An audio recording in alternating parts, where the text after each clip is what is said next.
while you're running your web design business, I would advise you to diversify whenever you can, and if a client asks for print design services, I would try and supply them as best you can. And here is something about selling print design work.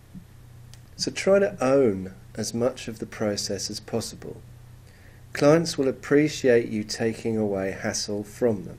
So if a client requests business cards, say you will design, artwork, print and deliver them. So you're owning as much of the process as possible. So you can charge them for the print cost and you can charge them for the delivery, and obviously you can charge them a little bit more than what you've had to pay for them, because if it goes wrong then you've got to sort it out. But remember, sometimes people will pay you to do things that they can do but don't want to do. And handling print and delivery are classic examples of this. A print job can be set up in 5 minutes, but you're entitled to charge for more as this, as it can take a lot more time if things go wrong. So as with website work, education plays a big role. So if you're not sure about print design work, I can assure you you can do it. It's a lot less complicated than it used to be with digital printing on short runs, so things like business cards and letterheads should be no problem. As you can see down here, I have a link to an article about how web designers can learn print design. And here it is. So you just have to remember, whereas for web, where it is 72 ppi, your Photoshop documents should be 300 ppi. I say something about vector here because it's always better to use vectors rather than bitmaps in your artwork.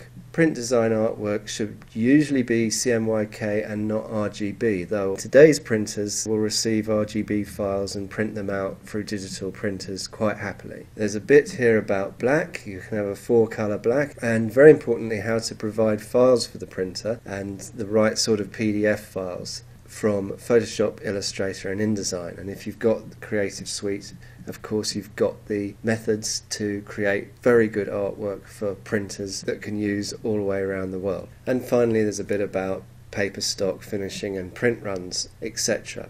So there's a little bit of help there on my website at robcubbon.com.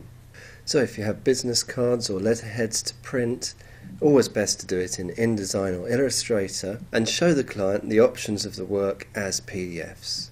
And here's something you can put in email with the PDF that you send to the client. So thank you for your recent inquiry. Please find attached a PDF of your business card, flyer or brochure. The PDF should be viewed at 100% in Acrobat Reader to give an accurate representation of its size. The colours viewed on screen give an indication of how they will be printed but aren't an exact match. I look forward to your feedback. So a couple of important points there.